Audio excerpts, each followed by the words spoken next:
If I'm being entirely honest, I don't want to stop recording for today.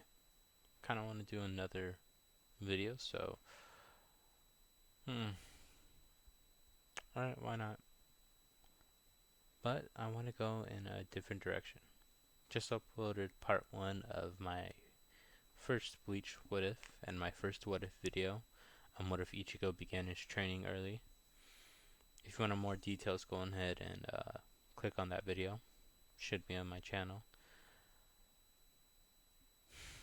I want to go with the mother of all what if for anime, Dragon Ball. Uh,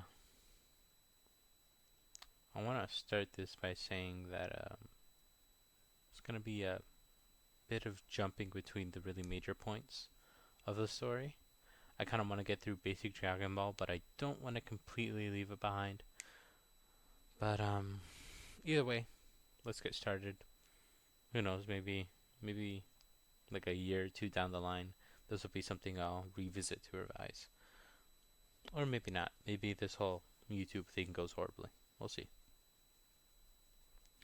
For this Dragon Ball What If, I want to do what if Grandpa Gohan didn't die in his battle against Great Ape Goku. So let's preface this by saying, well, when does this happen? This happens.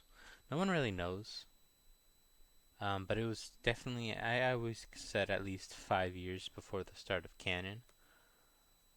You know, before Goku met Bulma. I need to get better at this. Why didn't I just pull up the whole Dragon Ball Z, Dragon Ball timeline beforehand? But yeah, I always guessed around 5 years. So, I guess we'll see.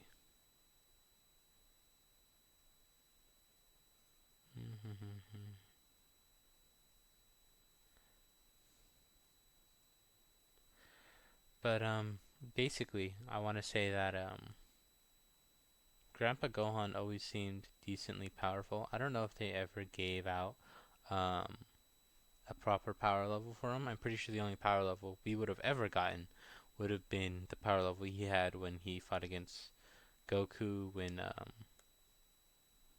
they were at Fortune Teller Baba's place.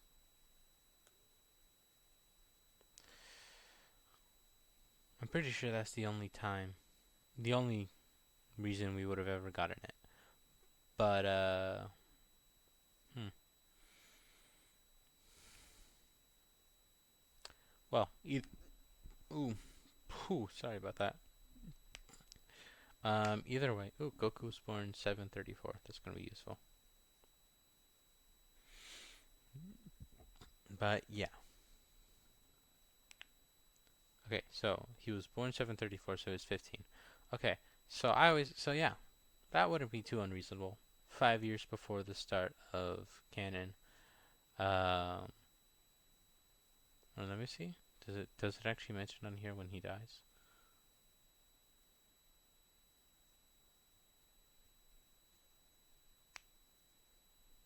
Okay. Oh, it mentions when the mountain was set on fire. That's gonna be useful.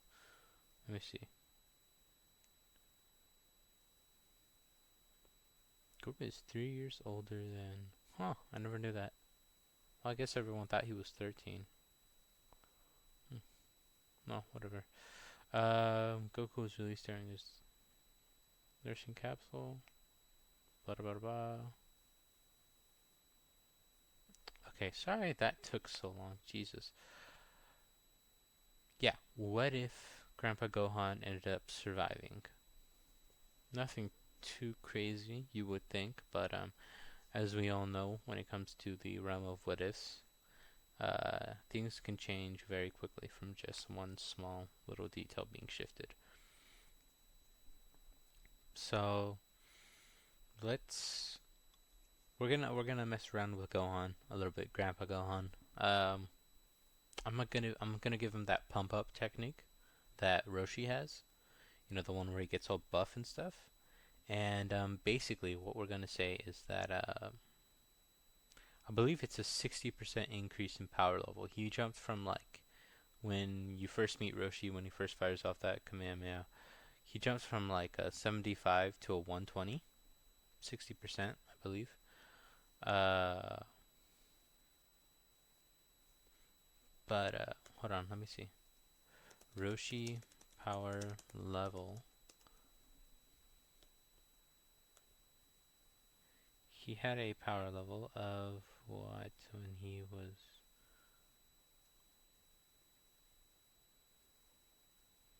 Whatever.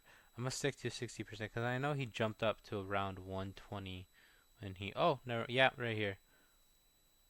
When he pulled out. Yeah, and he jumped from a 90 to a 132 in the 21st Martial Arts Tournament. Yeah, so let's see. 132 divided by 90 is about 1. So it's like a 40 to 60%. Let's just say 50%. Why not? We're just gonna say it's 50% increase in power. Cause yeah, he went from when he was at Fry Pan Mountain, he went from 75 to 120. So 120 by 75 is 1.6. But for now, it can be changed later with some training. But for now, we're gonna say Gohan's version at least is a solid 50%. And that was for an out of shape Rochi. He ended up jumping up to around 90 in his base, and the 132 in his max power state when he was as Jackie Chun. But we're gonna say here Gohan for these past. He was sent to Earth when he was like 3 years old, I believe. When was he sent to Earth? He was sent to Earth 737. Yeah, 737. Age 737. He was 3 years old. So for like these past 7 years, because like I said, this is gonna take place 5 years before canon, age 744. So Goku is a solid 10 years old, and for the past 7 or so years, uh, he's had to deal with this rambunctious Saiyan child, who obviously less than 10 power level, but let's say when he was much younger, like when he first arrived and he first transformed into the Great Ape, let's say he had a power level of just 2. He jumped up to 20. This is when Grandpa Gohan first learns of it, and he notes the drastic jump up in power, but he doesn't know how the increase in power works. Doesn't know if it's exponential, just flat multiplier, or anything like that.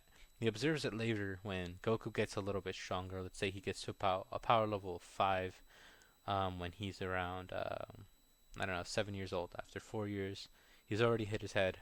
Let's just go on ahead and say that because it was implied it was when he was really young. So I don't know. A year in, maybe that's when he hits his head, and now he's much more easier to deal with. He's not as rambunctious. He's not making as much of a fuss. Not as not as much eager to be aggressive in his playing as a sane child, and much more easier to handle.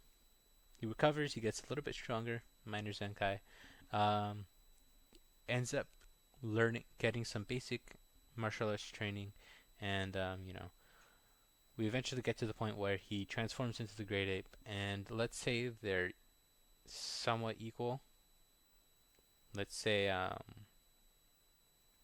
but let's say Gohan has been doing some training in the case that Goku does transform again. Like I said, he's let's say in this brief time between Goku hitting his head and where he would have died, where Gohan would have died in canon. Gohan has been doing some training. He's seen him transform 1 or 2 more times, and he gets the idea that it's a solid multiplier. So the stronger he is naturally, the stronger he'll be when he's transformed. But as long as he keeps up his training, he'll be able to overcome that. So let's say, yeah, like I said, Great Ape has a power level of 5 to 7 at this point. So his Great Ape power level would be ranging from 50 to 70. And obviously, power level isn't everything. There's still the fact that he's completely massive. But if Jackie Chun could handle himself, Gohan probably could. Let's say he's trained himself up. He gets to a power level around 60 in base, pulls out the pump up technique, jumps to a 90, and he's able to hold his own, and he's able to survive through the night. And I don't know if he would destroy the moon the same way Roshi would, because when Goku and Grandpa Gohan had their fight uh, at Baba's place, at Fortune Teller Baba's place, he made mention that oh, you never did master this weakness of yours that I kept telling you about. He always seemed like the kind of person who would encourage mastering oneself and mastering the power you have instead of getting rid of anything seemingly problematic. So instead of destroying the moon, maybe he pulls an after image and hits Goku in the back of the head. Gonna give him his memories back, but not gonna matter too much. He's still pretty young. He just and he obviously never really remembered that what would happen when he was transformed, and it's not like he's gonna remember what happened while he was transformed or even realize that he's transformed. Instead, he's gonna think that he had a dream and that he suddenly remembered what his parents looked like and the fact that they sent him away and that his name is Kakarot. And that's all he has. None of that programming. Like I don't really care for the programming. We can easily say that Bardock and Gine were able to fuck around, like mess around with the pod or whatever it was that would give him that message and make it so that he wouldn't have to deal with that programming. It's like Bardock said himself during the Broly movie. He wants to save something for once instead of destroying it. And if he was in that mindset, I really do think that he would try to, since he was already sending him to like a low level planet that would be peaceful for him to live on. I think he'd do pretty well. Like he'd want to make sure that Goku doesn't Kakarot wouldn't ruin this peaceful life for himself. So yeah, no sane program. I don't really care for it. Minor thing really in comparison to what's gonna happen going forward. And when Goku wakes up, he tells Gohan about the strange dream he had about after seeing the full moon, he remembered things, and he kind of questions him like, "Why didn't you want me to see the full moon if that's what would happen?" And then Gohan further clarifies. He tells him, "Well, that certainly explains a few things about your backstory." And he gets Goku dressed because he tore his clothes when he transformed.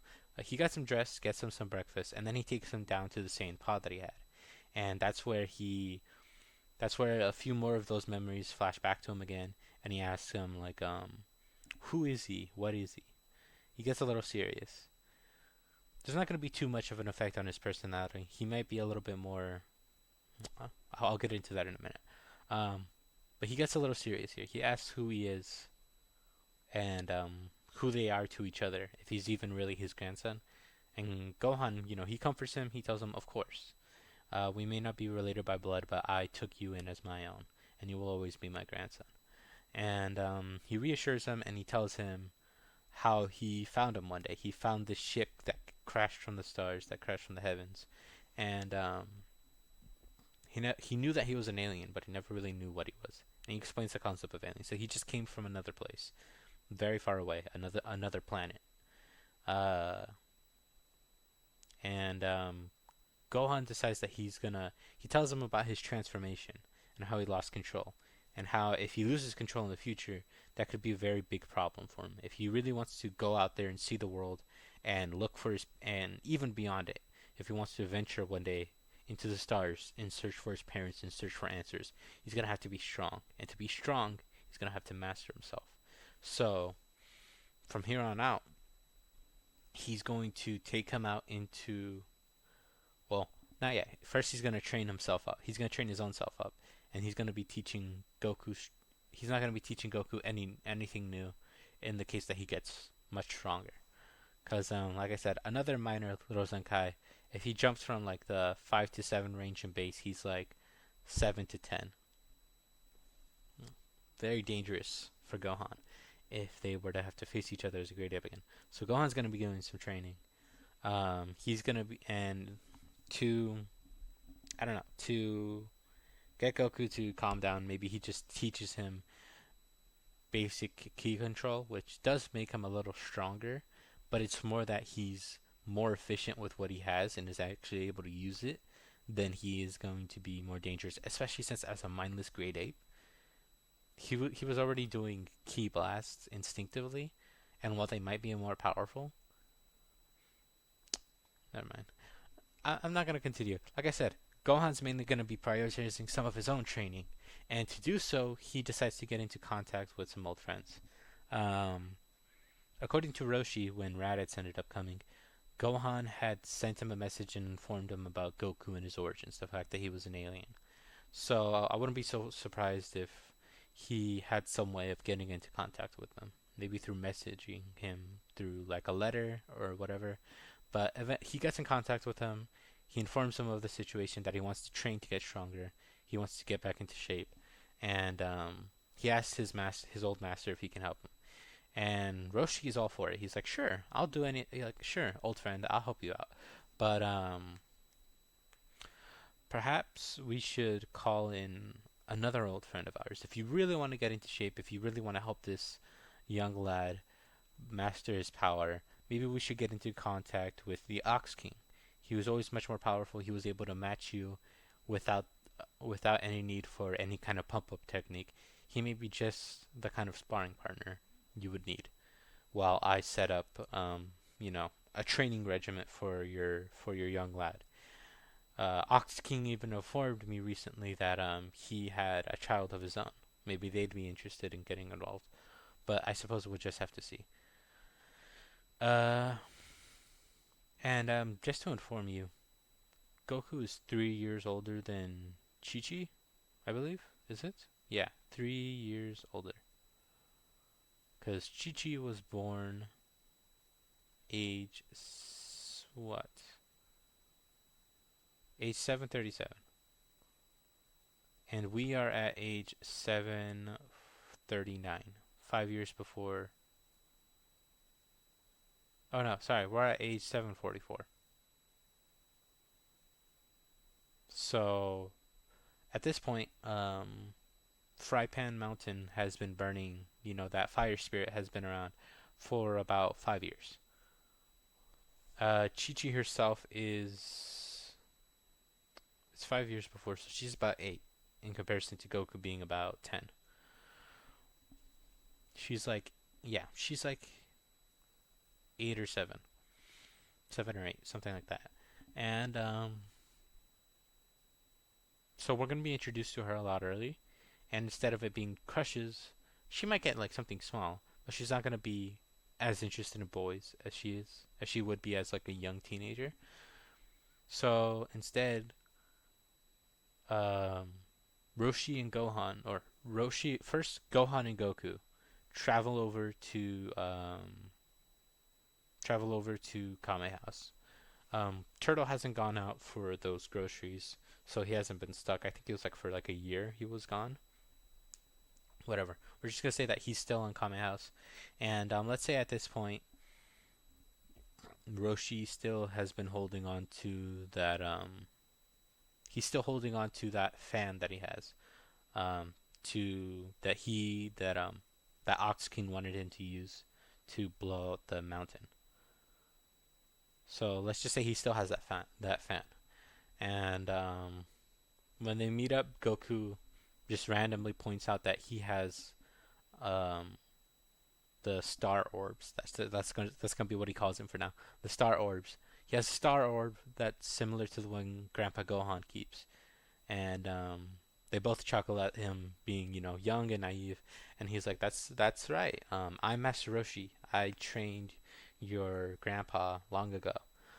And as he gets a good read on him, he's like, "Although it seems the student has surpassed the master, I must really be out of shape. I suppose we'll both be getting something out of this." And they all end up traveling. And let's say, just to entertain the rambunctious young child who was asking for a spar, he instead calls over the Nimbus and grants it to Goku. And I don't care what you want to say about. Like I said, no Saiyan programming, no evil Saiyan nature.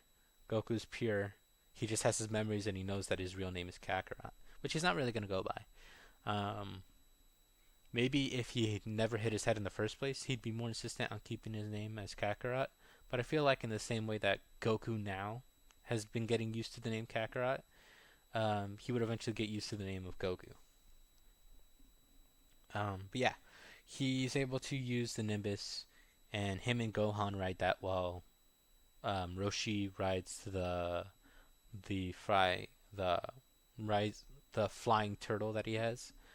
Not actual turtle. He has like another flying turtle or whatever, or maybe a magic carpet. Who knows? We'll see. Or he just rides turtle on his back.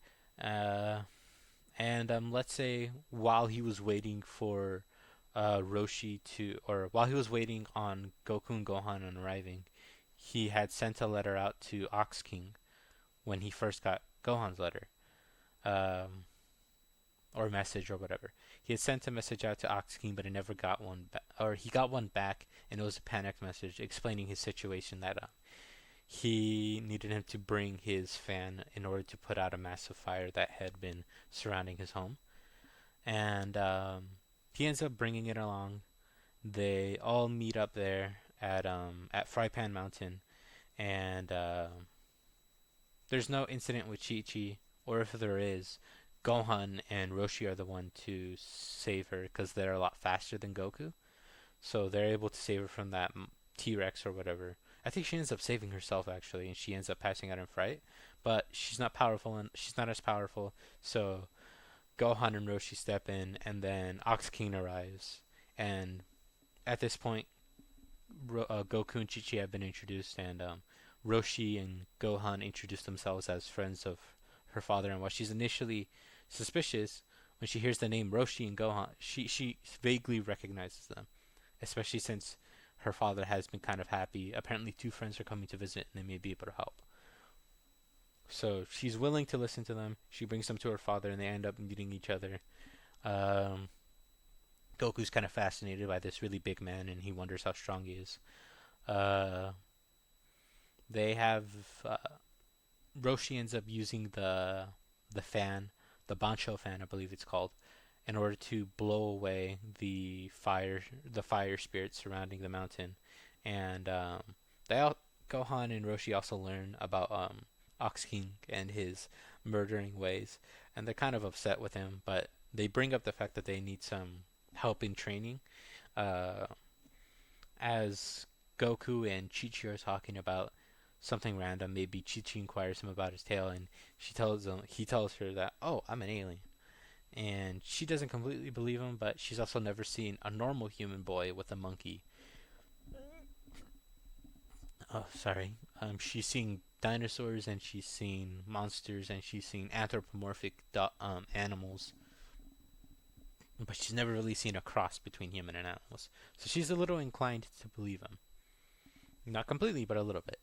While Gohan and Roshi are explaining things to Ox King and how they're going to be getting into some training. And I would assume Ox King is like around, like I said that, oh, he can match him in terms of his pump up technique. So, and when I was saying he surpassed him, I was saying that he could sense his true power and what kind of power he would have in the pump up technique. And before, Roshi would have never needed his own pump up technique in order to surpass Gohan's pump up technique. His base would have been enough, but as it is now, he'd need to rely on it in order to beat Gohan. He'd still beat him, but he knows that Gohan has gotten stronger. That's why he made that comment earlier. I don't want to make any misconceptions that he's completely surpassed Roshi. He's not out of shape yet. This is 5 years earlier, but yeah. So I would place Ox King around 90. I don't know if they ever gave an official power level, but that's what I'm gonna put. Just a solid 90. Maybe he hasn't been building up his strength these past. He hasn't had 5 extra years to build up his strength, so he's around a 90. He can easily match Gohan in his pump up technique, and he's much more used to having a larger body, a larger frame than Gohan is. He's only recently really been practicing and refamiliarizing himself with it again. So yeah, uh, Roshi informs him of the situation. He's like, I had these shells. I have the weighted shells, and I have some ideas on some sparring and training for the three of us to engage in, so that we can be strong enough to help rein in young Goku in his transformed state. Apparently, it happens once every full moon.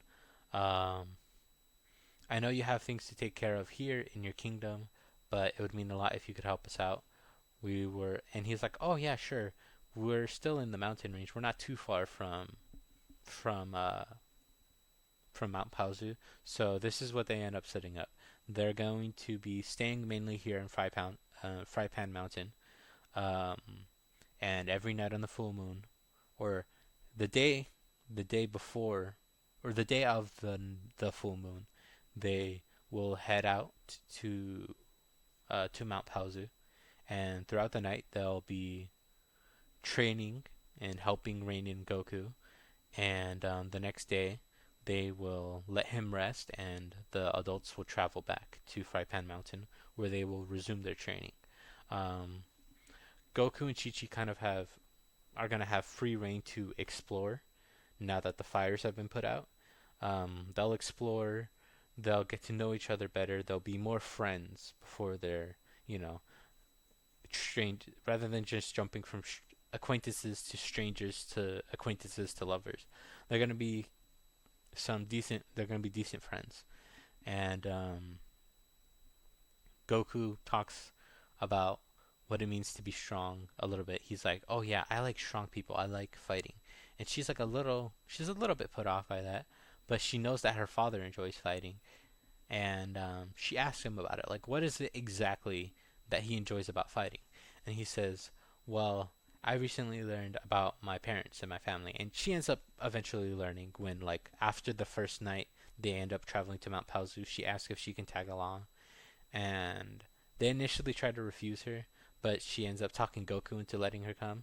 So, like, I don't know, she ends up hiding in the Nimbus cloud or whatever. Uh, and yeah, she hides in the house when she learned. She hides in Grandpa Gohan's house while they're all out sparring throughout the night. And yeah, so she knows that he is an alien, and she's like curious. Is it just like your nature, or is it like something that you're being forced to enjoy? And he's like, well, no, I lost my memories for a little bit, and I still liked fighting. I liked fighting because it was something that I could. It was something that was like he can't really put it into words, but he basically gets across that it's something he can use to connect with people.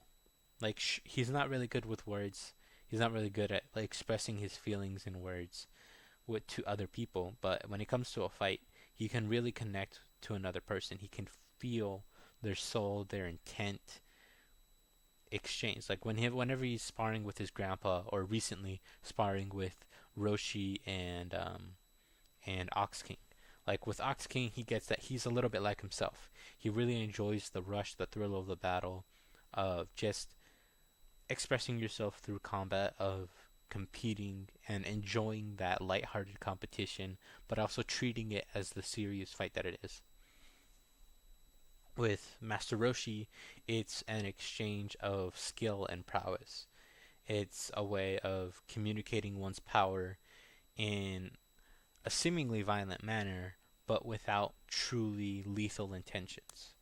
You know, he doesn't have like that kind of killer instinct that like Shen and the Crane School have. He appreciates martial arts, as a way of life.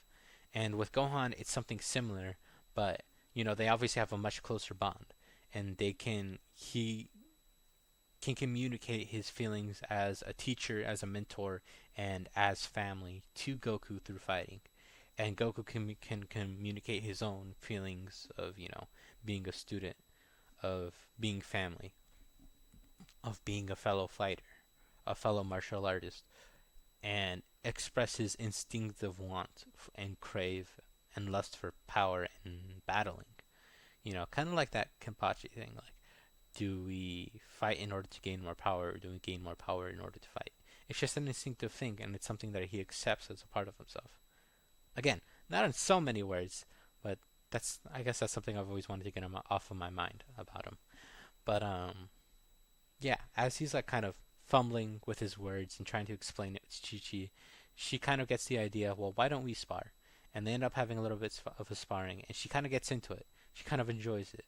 And so here we're going to have some lower level of training. While the adults are all training themselves, these masters of martial arts are training themselves in order to gain power and refine their skills and get back into the swing of things.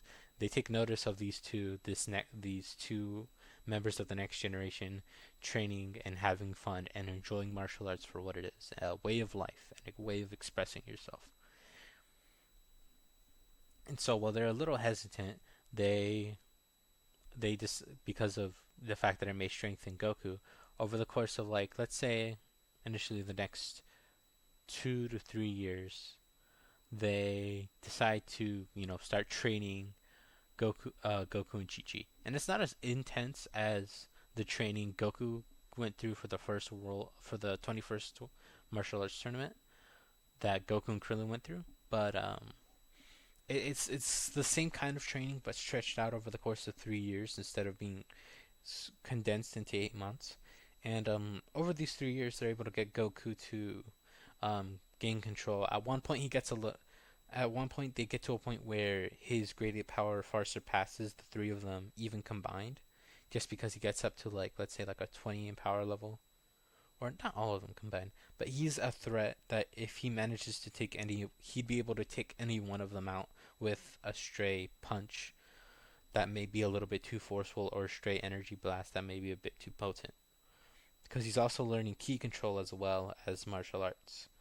Um, and as is Chi Chi as well. And Chi Chi has been regularly attending these monthly training sessions in his grade ape state.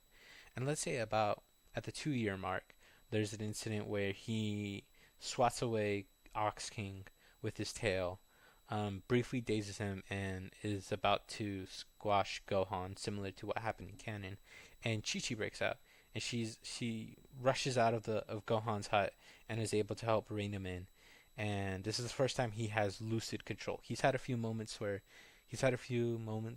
earlier on where he had gained control for a brief amount of time before reverting back into his primal ways, and he's had moments where for like elongated periods of time, he seems to have some level of control, but he's still very beastly. But now, this is the first moment where he has complete lucid control, and he's able to sit down and he tries to at least meditate through the night. And morning comes, and Chi Chi helps him out, and like let's say this is where they're introduced to image training, and if the older ones didn't know about it, which I'm pretty sure they would, it's probably something that they used to help themselves recover whenever Roshi and Gohan went overboard with the pump up technique, which is something that they've also improved. Apparently, it was something that they didn't really have a lot of agility in, but as in with Super, Roshi is able to use it without sacrificing his mobility and speed, and either keeping it as the same as his base or bolstering it to the same level as his physical strength and durability and stuff. So, they've been able to work out the kinks, and they're able to pull out like a 60% multiplier for the both of them, or 60% increase in power. So yeah, 3 years of training goes by, and Goku has solid control of his grade ape. Whenever he does transform, he's not losing control. He's in control from the get go, and he even took to wearing his Saiyan armor that apparently Grandpa Gohan left in the pod after he was able to wrangle it off of him one day, probably around the time he hit his head. He either kept it somewhere in the house or he put it somewhere in the pod, and Goku regularly wears it whenever it's time for their monthly training session. And now their training has kind of come to an end. They all kind of want to go back to their separate ways, although that's not really going to stop Goku from visiting a Fry Pan Mountain to spar with Chi Chi and just have fun and go on adventures throughout the mountains with each other, which is something that they've regularly taken to doing. Like if they find some bandits out in Fry Pan Fry Pan Mountains, or that are threatening Ox King's kingdom. Sometimes they'll jump in instead of letting Ox King handle it. Um, so yeah, I think that's 3 years, and for the next 2 years, it's just kind of Goku traveling to and from, uh, like in between Mount Paozu and Fry Pan Mountain, and having fun, having more local adventures. Eventually, sometimes traveling out to Kame House to catch up with Roshi and all that. Um, kind of just because I want to. Like maybe Roshi gifts him the Bansho fan because if you don't know the Journey to the West, that was something that Sun Wukong had. He had the Power Pole, the Nimbus, and he had a whole bunch of other weapons at one point, which he sadly ended up losing. But the Bancho fan was a reference to one of them, so yeah, gonna go ahead and give that to him. He has the Bancho fan now, something that he can use if he needs to, create powerful gust of wind and like stir up storm and flames and stuff. Cause why not? It'd be fun. We're in OG Dragon Ball, might as well. And I'm gonna briefly go over power levels. Goku's base is around a solid 50. Solid 50. And he knows how to pull off stuff like the Kamehameha, perhaps even the Thunder Shock Surprise. The After Image, he's much more skilled in combat, and he's also trained up his tail. That's something to be taken note of. He's trained up his tail, so that's not going to be a weakness for him anymore.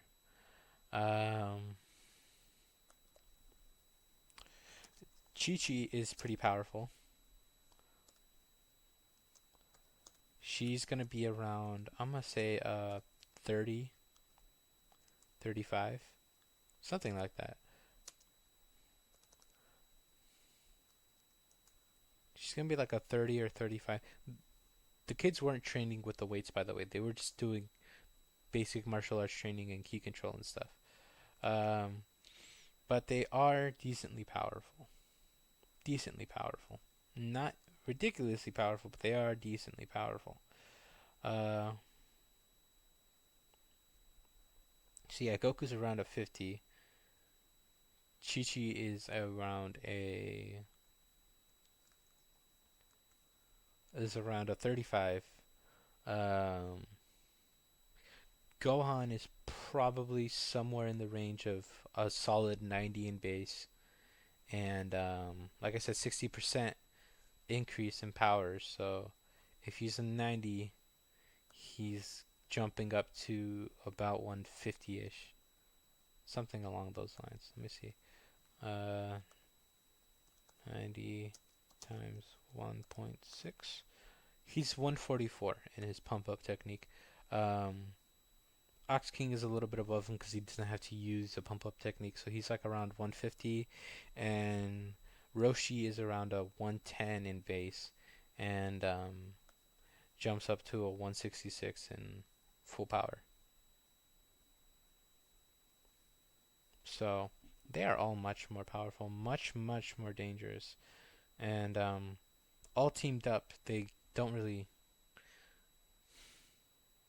additively like adding them all up together. They're still a little weaker than Goku, but they could probably manage to take him down. Probably. Goku has even developed his like meteor combination that he had, uh, and Chi-Chi has developed.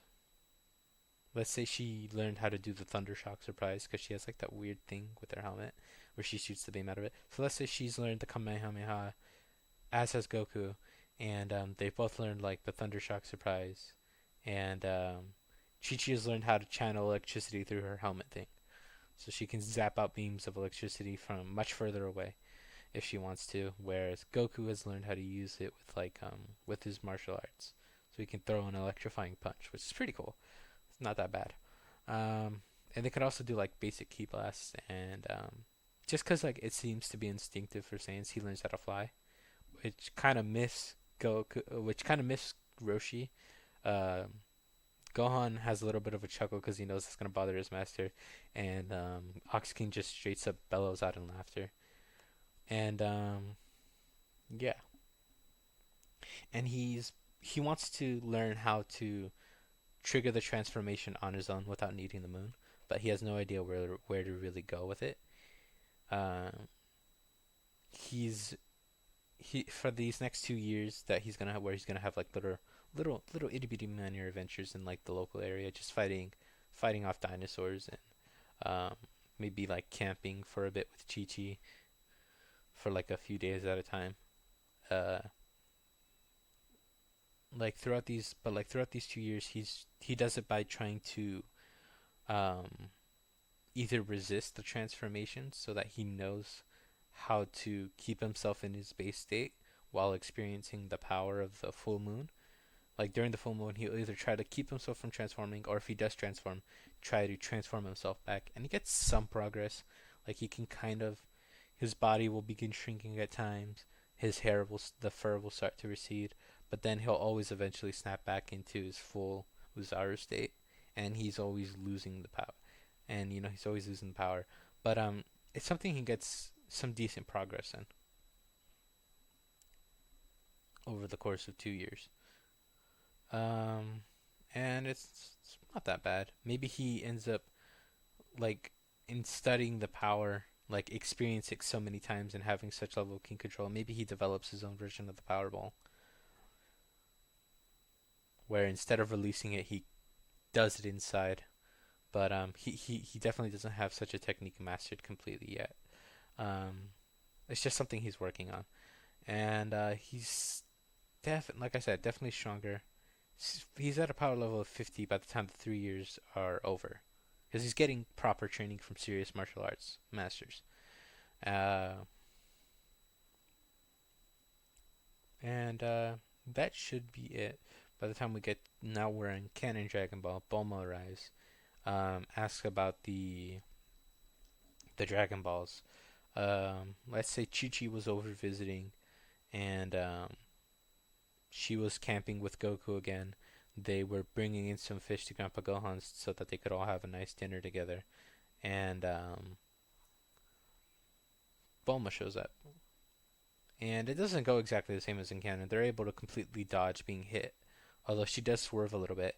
And instead of just pulling out a gun on a child, she ends up asking, like, what are they doing out here in the middle of nowhere if they live here?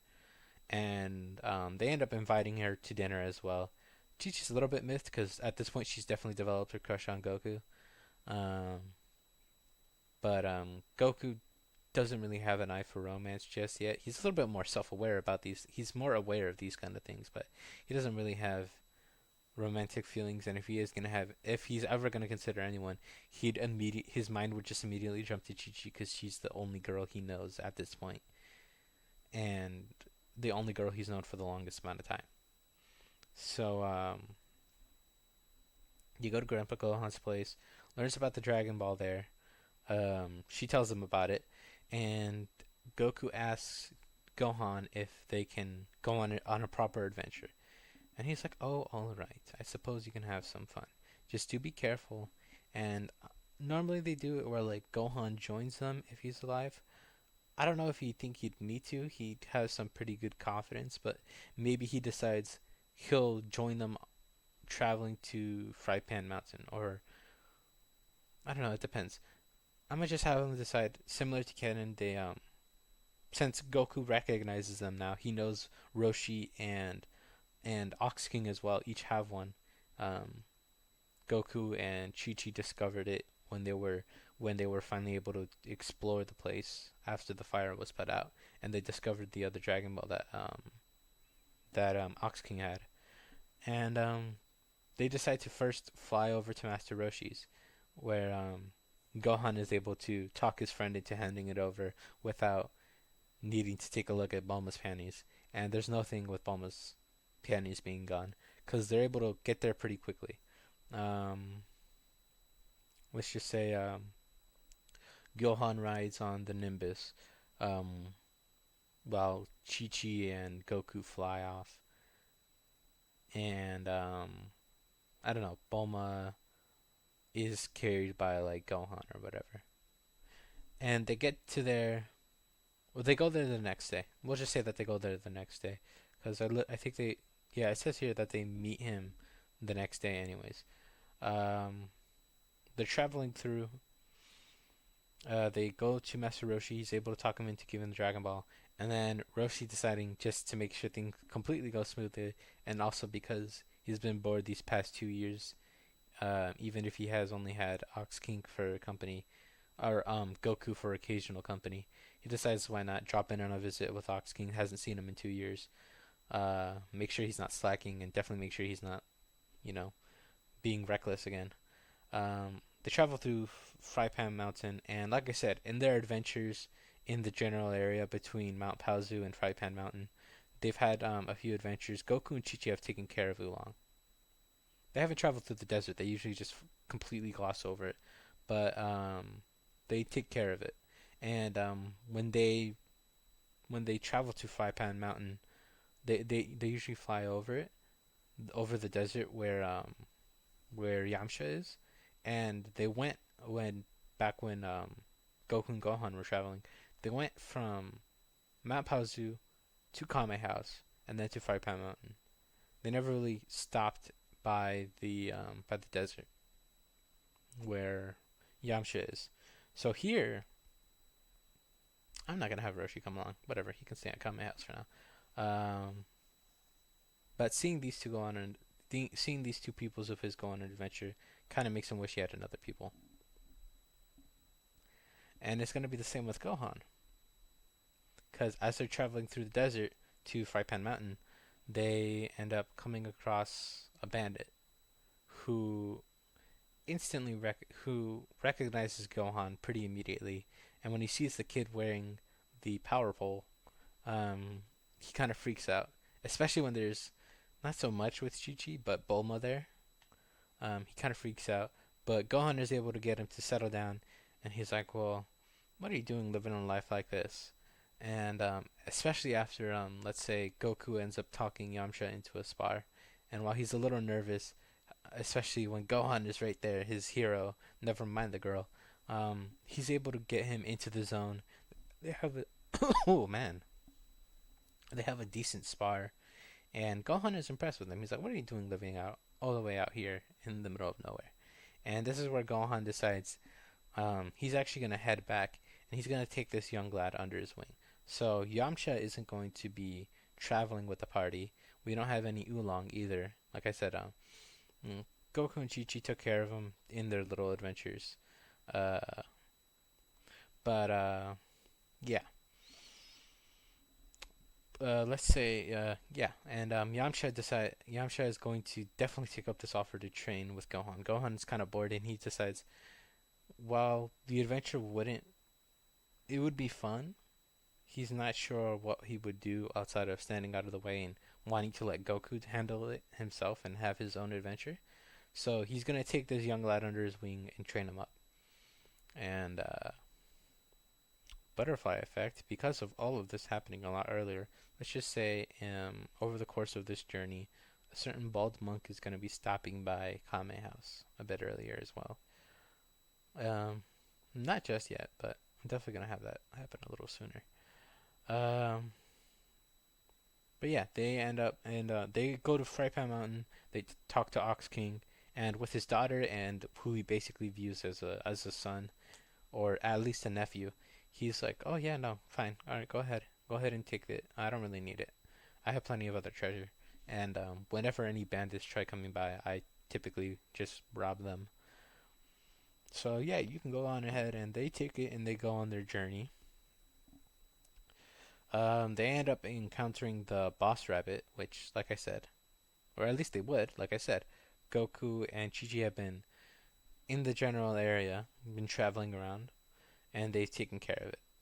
So there's no need for being concerned with Boss Rabbit, and there's definitely wasn't a need to be worrying about the Pilaf gang. Um, Goku and Chi Chi actually took care of them as well. They brought in. Ox King was aware of the situation. He was planning to storm the place with Gohan and Roshi, let's say a year before canon. Now that he's much more settled into his home, he was planning to storm their base and take them all out. This wannabe upstart King Pilaf. But Goku and Chi Chi kind of learned. They ended up overhearing him mutter about it to himself, the loud, rumbly guy that he is, and they ended up breaking in, storming the place, and taking them all out. And yeah, if Goku as a grade 8 with like a power level of 100 was able to take the place out, with a power level of with the power level that he has now, with a power level of 50 and him being able to control the grade 8, if they ended up getting captured and stuck in that place, they completely trashed the place. And let's say they found the star orb there, which, like I said, that's what they were calling it at the time. So they found the Dragon Ball that Pilaf had, the Dragon Balls that he had, and they gave it to Ox King. So oh man, I kind of just ruined the original journey of Dragon Ball with all of their adventuring that they were having. They took care of it. They brought them all to Ox King's place, and so Bulma is able to get her wish a lot earlier. But she's kind of interested in that Yamcha guy that went back to train with Gohan. She knows she's not going to see him for a while, but she's kind of interested in the guy. So she instead asks. She's instead kind of wondering what she should ask for. If she should ask for the perfect boyfriend, which may end up coming out of the woodworks in a bit when that guy's done with his training, or if she should wish for her 1,000,000 strawberries, which she could buy whenever she wants with all the money that she has. But let's say like over these few days of traveling with Goku and Chi Chi, so I'm looking at this timeline here. Apparently, the original journey took over the place of like 2 weeks, literally from like September 1st at age 749 to September 14th. That's when Goku went back to Master Roshi's, and Goku and Krillin began their training. There's 7 months, all the way up until what? Yeah, 7 months from September to September of age 749 to May 7th of age 750. The 21st World Martial Arts Tournament. Jesus, the original journey took place over the course of like 2 weeks. If this, yeah, because it was Bulma during her summer vacation. She went on the journey during her summer vacation. Okay, so let's say all this takes place over the course of 1 week instead of 2 weeks. Okay, then yeah, I can definitely have Krillin show up about just a week earlier. Yeah, he shows up around the time they encounter Yamcha on September 7th or whatever. So yeah, when Yamcha ends up heading back with Gohan, Krillin ends up showing up a little earlier.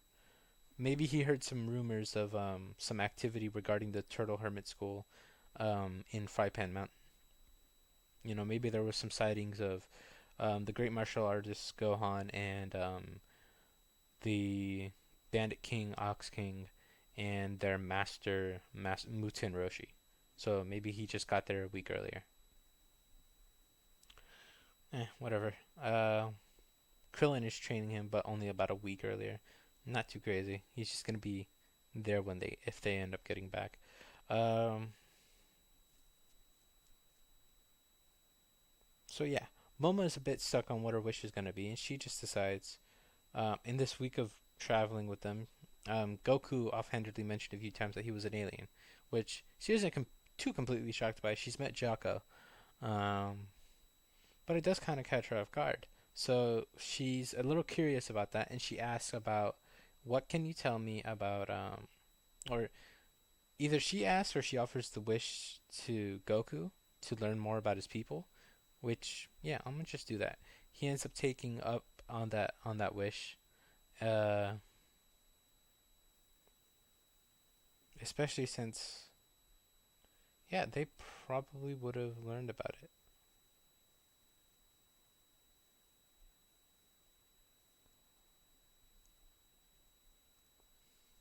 Yeah, yeah. At this point, like a few days. Yeah, she probably could have learned about, like, maybe he made an offhand mention about like, oh, the full moon is gonna be soon. I'm gonna have to be ready to transform, and that's when she ends up learning about it. So she probably offers it to him when he tells her a little bit like, oh, I wonder about my people sometimes. I don't know much, but I do know I'm an alien. I can transform under the full moon, and we're called Saiyans, and my Saiyan name is Kakarot. So she just asks about the Saiyans, and Shenron ends up giving this whole spiel, starting about the history of the Saiyans, the Super Saiyan God, the legends surrounding them at least, and and he and he gives a brief information about the Saiyans as of right now. He says that there's a Saiyan here on Earth by the name of Kakarot. That's you. Uh, there is a group of three Saiyans: Raditz, the brother of Kakarot, Prince Vegeta, and General Nappa, all under the currently under the command of Frieza. The exiled Prince Tarble, who was banished for his weak power level, and the exiled father-son duo of Paragus and the legendary Super Saiyan Broly, or whatever. Maybe he doesn't make mention of that. Maybe he just says the exiled father-son duo of Paragus and Broly. And and then Shenron pieces out, and Goku is kind of processing the fact that there are other Saiyans out there, and that three of them, including his brother, are under the boot heel of the person who murdered his father and the entirety of his race. So that's gonna be something he's gonna have to deal with. He processes that over the course of a few days. They're staying there at Five Pound Mountain because, like I said, they never really needed to leave the kingdom. They stay there, and Goku eventually decides he kind of wants to go home, and Bulma says if it's okay if she travels with him just to make sure that she's okay, and Chi Chi does too. They end up going back to Grandpa Gohan's place where he's been training Yamcha for the past few days. He's been getting into the swing of things, and he's even received word from Roshi that he has a pupil of his own. After he sent word about it, um, Roshi ended up sending back like, "Oh yeah, I have a student of my own now, so maybe we'll meet up for the next tournament." And when Gohan mentions this in an attempt to bring Goku out of his little funk, he's like, "Oh, there's gonna be a World Martial Arts tournament. Oh, then I need to train for it." And Goku decides that he's going to travel in order to train. But before he does, he asks Chi Chi if he wants to come with him on his travels, but she declines, and she says she's gonna go back to her home to train with Ox King. And for 8 months, instead of training under Roshi, Roshi is currently training Krillin. Gohan is going to be training Yamcha, and Ox King is going to be training Chi Chi. And Goku's kind of at a loss of what he should do for training, but he decides he's gonna go and travel, and he decides he's gonna go to West City with Bulma first to kind of see the big city, and just because I kind of want to get this out of the way because it might be useful, um, this is what I'm gonna have my idea for. Let's say at night it's bedtime. Goku decides he's gonna nap outside, see the stars, and he's like kind of contemplating. Grandpa Gohan comes by, checks on him, and tells him, well, if he really wants to prepare himself for traveling out into the stars one day, he should go out there and see the world. This is where he gets his inspiration to travel, and he's gonna go with Bulma. Uh, but before he does, um, he ends up grabbing his Saiyan armor. He's gonna put like I don't know, maybe just he wears like he's gonna have his blue gi, so he'll have his blue gi pants, his blue gi undershirt or whatever, and then he's gonna have his Saiyan armor top over it, and he's gonna carry the power pole and the Bancho fan, and he's gonna have the Nimbus that he can call whenever he wants, and he has the Scouter that like let's say communication is turned off just cause, maybe if Bardock was willing to steal a whole ass pod, I wouldn't be surprised if he got a Scouter and just disabled the communication functions permanently, like just burned it out or something. Um, and when Bulma sees this, she's like, "Oh, where'd you get that from?" And he's like, "Oh, it's my pod." And he shows her the pod. And she's like, "Is it okay if we take this back to the city? I wanna take a look at it throughout the school year. It'd be a cool out of school project." And he's like, "Sure, why not?" And so Goku's gonna be with at Capsule Corp with Bulma, and he ends up asking her if he can help her in some way to come up with something to train. He's done some weighted training before. It wasn't anything too intense, but he did since Gohan was training Yamcha. When he sent that message to Roshi, he had asked him to send back with his own message some weighted shells for Yamcha and some for Goku if he decided to take up training as well for the World Martial Arts Tournament, which he ended up deciding to do. And so he ended up giving Goku some shells to carry with him. He keeps the other heavier sets in his in a capsule that Bulma has, while he has let's say uh let's say like a solid 50 kilogram weight, a solid 50 kilograms. Uh, yeah, yeah. Let's just say solid 50 kilograms. Um, and that's gonna be what he's wearing initially. And Goku asks Bulma if there's any way that she can think of to help him train in case he grows a little too quickly. And so he tells her about like what he's been trying to figure out, and he asks if she can look at it from another perspective, because Goku, who also has learned about more about his Saiyan heritage, is like he wants to expand his outlook. That's why he came to Wiz City. That's why he came to the city, and that's why he's asking Bulma if she can help. If she can look at things from another perspective, because he trained with three masters at this point, so he's used to having a different perspective on things. He's like, what can you tell me? And she decides to look at his biology, decides to learn about his tail, ask about his transformation. She says, oh, I have to look at the full moon. So she ends up investigating that. She fiddles with the pod, and uh, she ends up she ends up thinking about gravity training, because she knows that he's going to need to increase his weight some way. And if he does want to train his great ape state, he's going to need a big place where he can actually stress his body and make the most out of training. So, using some of that bigger on the inside technology, she ends up making a portable, little capsule. But every night on the full moon, he can take it out to the outskirts of the city, more into the wild areas, and it's just a giant platform that's big enough for him to stand on in his great ape state, and it increases gravity by a couple of times, by about 10 times, so that he feels as though he's training under normal gravity for his great ape state.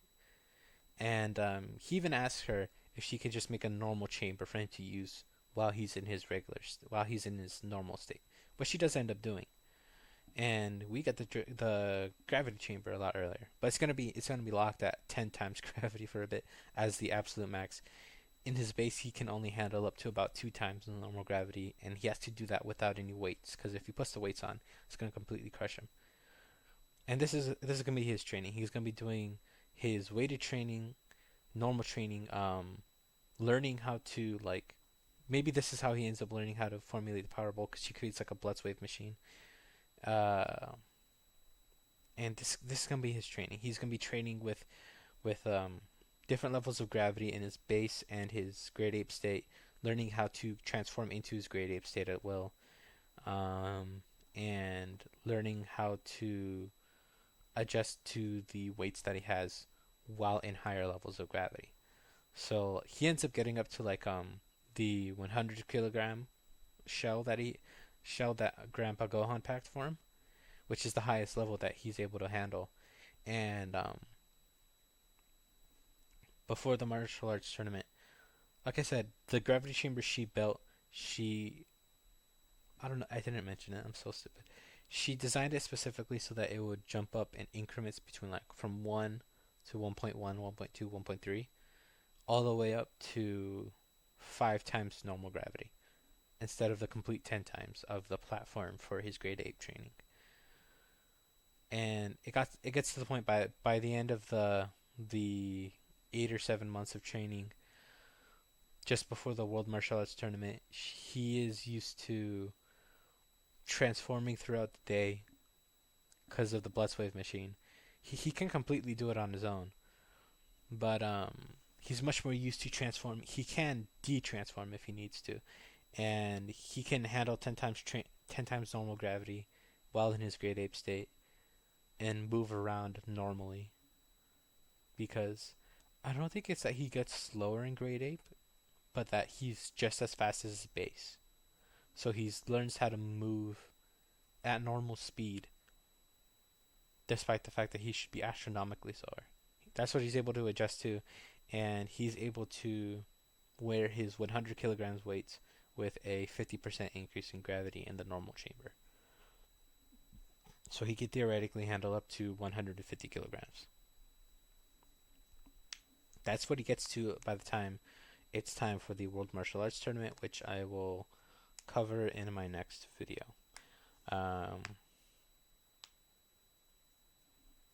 And I think I'll do the power levels later as well. Yeah, I'll do the power levels later in the next video. But you can go on ahead and trust everyone is going to be much stronger because his three masters are well aware of the growth he has potential for. So they did not keep themselves training their singular students in private for the entire 7 months. They met up with each other. They introduced their students to each other, and they made sure that they all trained like hell for this very powerful warrior that is known as Son Goku. So I guess that'll be it for this video, and yeah, see you all later. Bye bye.